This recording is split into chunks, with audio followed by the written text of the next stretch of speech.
Yeah, started 10 o'clock. There'll never be a deal. Iran will not have a nuclear weapon, and we're going to get the dust back. We'll get it back either. We'll get it back from them or we'll take it.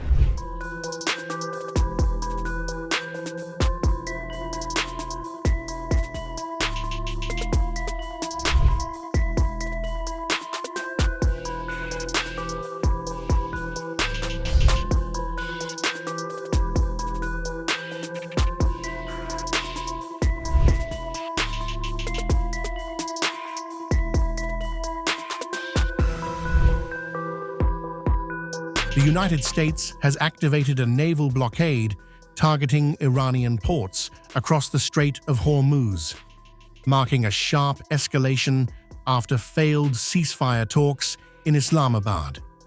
President Donald Trump has claimed the pressure is already working, stating that Tehran is now seeking a deal, even as enforcement begins on the ground. Well, he's done a good job, and Steve and Jared, they've all done a very good job, and I can tell you that we've been called by the other side. They'd like to make a deal very badly, very badly. As reported, the blockade is aimed at restricting vessels entering or leaving Iranian coastal areas, effectively tightening economic pressure on Tehran. The move follows a 21-hour negotiation in Islamabad that ended without agreement, with Iran rejecting key demands related to its nuclear program and control over strategic maritime routes. It was over nuclear, very similar, yeah, very good. I guess you're listening. It's over the fact that they will never have a nuclear weapon. Iran, you marking it down? Iran will not have a nuclear weapon.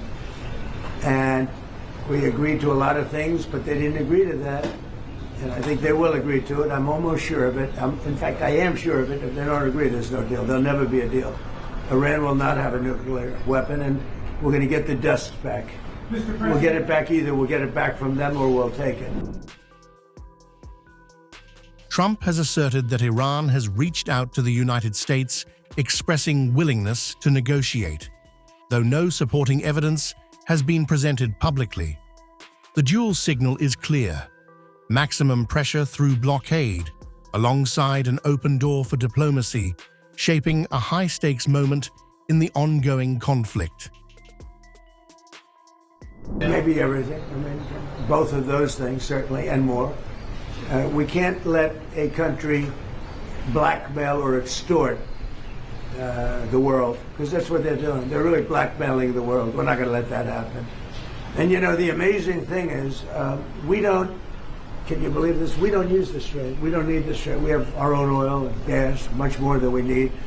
We have more oil and gas than Saudi Arabia. Think of this. We produce more. Saudi Arabia, and add Russia to it. Substantially more. And by next year, we'll have double that amount.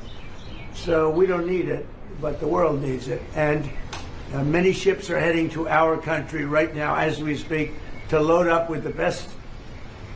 Really, I guess you could say, somebody said the best and sweetest. I don't know exactly what sweet is, but when it relates to oil, it's a good thing. But they're coming to our country right now. There are many boats coming to our country. Now, it could very well be this is going to be settled before that. We've been called this morning by the right people, the appropriate people, and they want to work a deal. They would like to work a deal. On the ground in Tehran, the response has been visibly defiant. Thousands of Iranians have rallied against the blockade, as reported, dismissing U.S. threats as empty and accusing Washington of engaging in what they describe as piracy in the Strait of Hormuz. The protests reflect strong domestic resistance as tensions escalate. Today, Parliament has established the core structure of this law. With input from these 8 members and other contributors, the commissions have approved the preliminary issues and the overall framework. In this law, we specifically address the issue of control, supervision, and operational management of ships and floating vessels carrying any cargo. Pay attention here. This is a separate matter. Firstly, the comprehensive control and supervision that Iran possesses. We are not only supposed to collect tolls from floating vessels carrying oil and energy entities. Every shipment of any kind, every passage through here, even if it's a passenger, recreational for example, tourists who come through this waterway to travel to Iran or countries in the region, that vessel's owner must pay the relevant tolls to Iran. The blockade now sets the stage for a prolonged standoff, combining economic pressure with rising geopolitical tension.